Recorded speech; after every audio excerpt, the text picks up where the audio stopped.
Hello. Welcome to Release Your Wings. If you like strange topics, you're going to love this one. The title is Serving Through the Mind as Activism. And we're moving into telepathy on this one. I'm Dan Bagley, and I'm interviewing Shireen Chada. Hello, Dan. Good to see you, Shireen. Always so a this pleasure. is just, I love this topic. So we're really, my first thought when you suggested this title was how we support others in consciousness of sorts. But it really is, and I've gone back and thought of personal things in my life, there is a palpable, real connection that is invisible and life-changing sometimes. So help me out with this one. What are some of the examples you've got that you use? I actually wanted to define the terms. There's the engineer in you. And one of the things I wanted to say was when we say serving through the mind, is this telepathic serving. That is your thoughts, your subliminal, subconscious message is going to them. Whatever you're thinking about people, whatever you're experiencing is actually transmitting to people. And that is a telepathic transmittal. It's not necessarily that science can explain away, or you can say, oh, this happened and that is the cause and effect, but it's happening telepathically. That's one. And I also wanted to talk about activism. Because for me, it's a very important topic, activism, because people say, oh, you just sit and meditate and do nothing. But actually, it is a form of active service. It is a form of activism that, you know, when you talk about activism, there are demonstrations and protests and all of those things, and they do that kind of deep involvement to make a change. And I feel this kind of serving telepathically through the mind actually is a form of demonstration that will make a difference in people's lives. The researcher, scientist Rupert Sheldrake did a video some years back, and it's 7 experiments you can do on your own in this particular arena. And one of them was the proverbial staring at someone and then they start feeling, they turn around. Another one was they had a video camera in a home, and a dog that was supposedly telepathic to the owner. Then they took the owner out on a shopping trip, timed the 2 cameras, one on them shopping and the other, and not at the owner's choice, but at the researcher's choice. They're chatting, going along, and the researcher says, now we're going to head home. They head home, start heading home, and as they get closer, within some miles, the dog's just going, whoop, what is that? And before, in a different car than the dog is used to hearing, as they get closer, the dog is just going nuts, knowing that. So that, I mean, to me, watching the time cameras of the 2 videos running simultaneously, you saw the decision, you saw the dog perk up. I'm going, that's really something. So to me, this is real. It is real. It's more real than all the junk we think is real. Maya, we talk about it. Yes, all our perception of things this is very real. And so it is a form of activism, actually. People ask me, what do I do? Yes. And I say I meditate as a form of activism, and that is a very important form of activism, I feel, because it doesn't require, many times we are not able to do other things. Yeah. You know, so this kind of service, and it reaches more number of people, because physically, many of us have limitations and things like that, and this, anyone can do, anytime, and it is a very active and important form of activism. And the part I like about this activism is it comes from calmness, and it comes from intention. We talked before we started about it's so funny. Yes, you know, I went to a peace conference some years ago, and it was a huge conference where a lot of Nobel Peace Prize winners were there, and people were saying, and I really wonder why they get Nobel Peace Prizes. I'm sure they had good reasons, but you know, they were saying that you know, we shouldn't forget this, you know, and we shouldn't forget whoever got a Peace Prize for bringing to light something in Africa, we shouldn't forget that. And it was so totally peaceless. Yeah. You know, it was nothing about peace. And I was thinking, to really bring about peace, I have to be peaceful. Yeah, I think that. And how can this bring about peace? By not forgetting, and of course we should give it its due respect if people are being marginalized or shunned. Absolutely. Or we should give it due respect, but really to bring about lasting change in the world, I have to be that.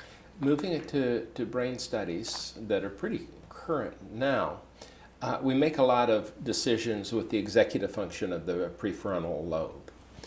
When we're angry, when we're acting out, blood flow and therefore the ability to think is shut down. I heard your IQ goes down several points. Yeah, when you're and a lot of upset. us can't afford that. Exactly.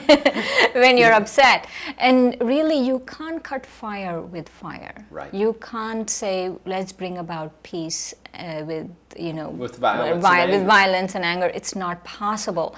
And that's why I really nowadays just don't pay attention to peace prizes, because it just seems like they all get together and give themselves excuses for talking about total peacelessness.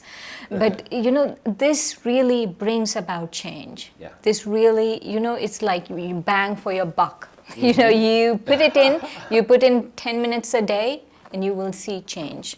Like you were sharing about that experiment in Philadelphia or somewhere. Yeah, I've forgotten the city, but it was something like that, and some of our viewers may recall it. So I did not go back and look this up because I thought about it when we sat down.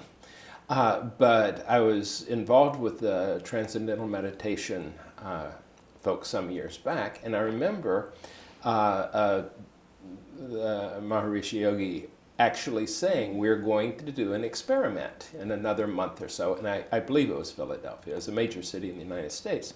We're going to bring in a large number of meditators, and we're going to drop the crime rate. And I'm thinking, this is cool because you're calling it in advance. You're not coming after it. By the way, last June, this was it. And indeed, I'm watching the news, and it made the news, and I've read it in books since then, that the crime rate significantly dropped from having a significantly large number of meditators, enough to create a critical mass for that. So also, I'm with a group now that called Core Health, which is basically an inside out, the pure spirit, and they do it with applied kinesiology. They call it comprehensive kinesiology. It's a slight variation, but it's the arm. And they will have, like for me, it's been done to me, in front of a group, and I'll hold out my arm, I test strong, and then they'll signal the group to send negative Your awful back thoughts, is towards the group. and my back is to the group, and all of a sudden I go weak. And then they go and, give them a signal of up, and it's strong. Lest they leave it at this, then they give kind of an inside-out purification strategy to make you strong, even if people, because we're not victims of this unless we have our antenna up for negativity. And we tend to do that because we're,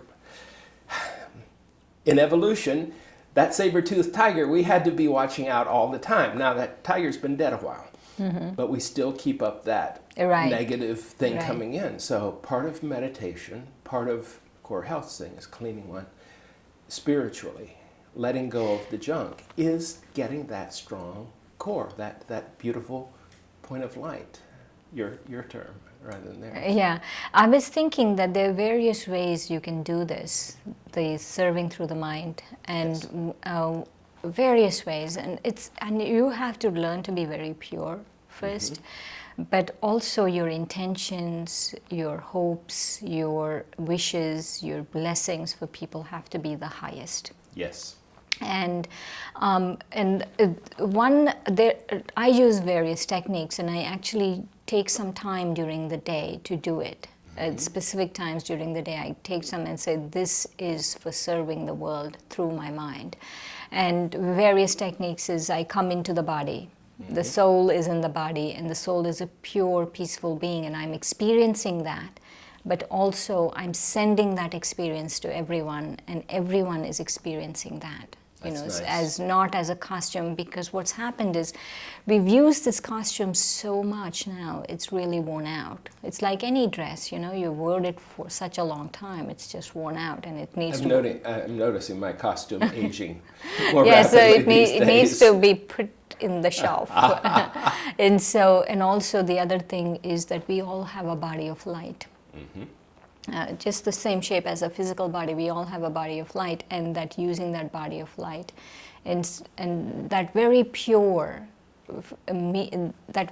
feeling, yes, this body of light is serving people, and as love is serving people, I'm having the highest blessings for people, have high wishes, but also I'm experiencing these at the same time. And I think it's important to note that all of that is on the positive side, because if we're angry and trying to send negative energy, that is hurting us. Yeah, it's not only hurting us, actually works in hurting other people too. Yeah.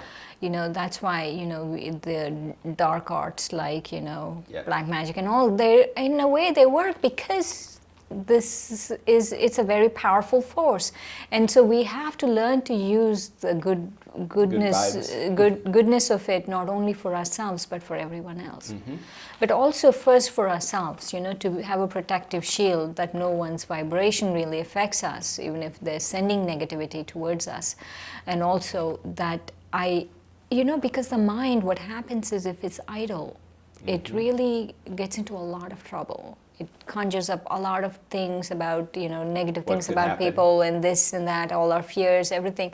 The conversation that's going on is just totally not conducive for a good anything. And so we have to keep it busy. And, just like we are very busy and we have a timetable for our everyday life, I'm going to get up and do this and this.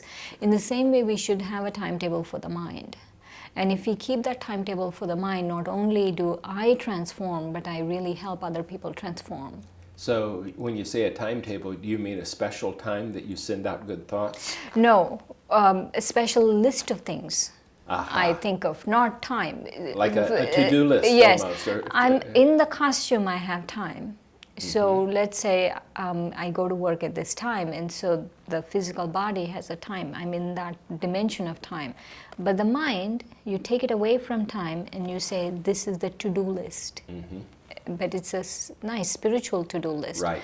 These 5 minutes I will think of myself as a pure soul and send that vibration. These 5 minutes I'll think of myself as a costume.